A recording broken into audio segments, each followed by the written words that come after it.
শেখ হাসিনা পদ্মা সেতু করেছেন, রূপপুর পারমাণবিক বিদ্যুৎ কেন্দ্র করেছেন, পায়রা বন্দর করেছেন, বঙ্গবন্ধু স্যাটেলাইট করেছেন, সাবমেরিন কিনেছেন, মেট্রো রেল করেছেন। আর আপনার এলাকায় কি কি কাজ করেছেন সেটা আপনি ভালো জানেন। পাচারের পরও এত টাকা তিনি কোত্থেকে জোগাড় করতেন?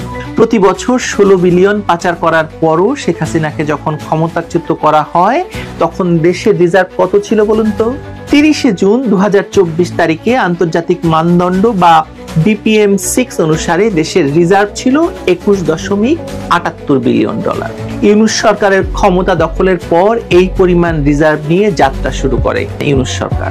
হঠাৎ করে জুলাই মাসের শেষে রিজার্ভ খুব দ্রুত কমতে শুরু করে। তবে রিজার্ভ কি কারণে এত কমছে সেটি গণমাধ্যমকে বলা যাবে না বলে জানান বাংলাদেশ ব্যাংকের মুখপাত্র মোহাম্মদ মেজবাউল হক। বণিক বার্তাকে তিনি বলেছিলেন যে এখন থেকে মাসে একবার রিজার্ভের তথ্য প্রকাশ করা হবে, রিজার্ভ কি কারণে কমছে সেটি বলা হবে না। তখনও বর্তমান গভর্নর হাসান এইচ মনসুর গভর্নরের দায়িত্ব নেন।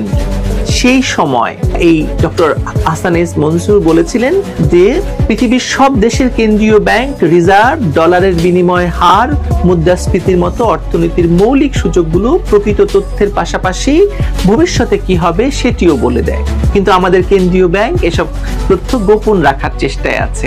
IMF এ চাকরি করার সময় আমি পাকিস্তানে ছিলাম, তখন দেশটির কেন্দ্রীয় ব্যাংক দিনে 2 বার রিজার্ভের তথ্য প্রকাশ করত। আমরা দেখছি বাংলাদেশ ব্যাংক এখন মাসে 1 বার রিজার্ভের তথ্য জানাচ্ছে, অন্যান্য তথ্য তারা গোপন রাখছে। গোপনীয়তা কখনোই দেশ কিংবা সরকারের জন্য ভালো নয়।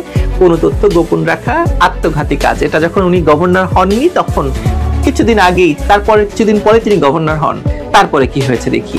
মজার ব্যাপার হলো এই আত্মঘাতী কাজটি তিনি যেদিন থেকে গভর্নর হয়েছেন সেদিন থেকে খুব দারুণভাবে করে চলেছেন।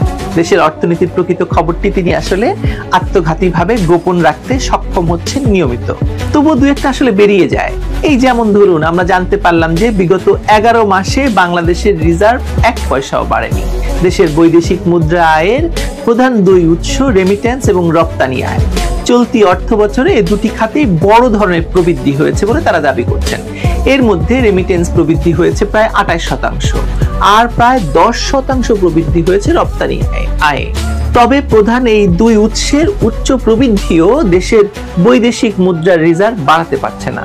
গত 11 মাসে বাংলাদেশ ব্যাংকে বৈদেশিক মুদ্রার মজুদ 20 বিলিয়নের ঘরেই ঘুরপাক খাচ্ছে, 21 থেকে 20-এ নেমে এসেছে।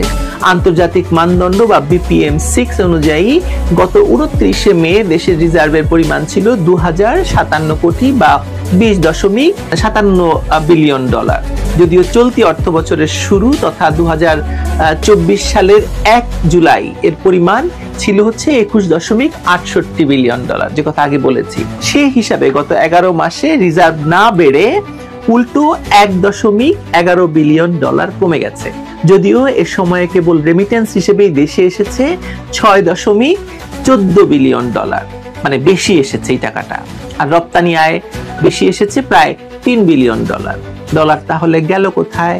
দুবাইতে বাড়ি কেনা হয়েছে?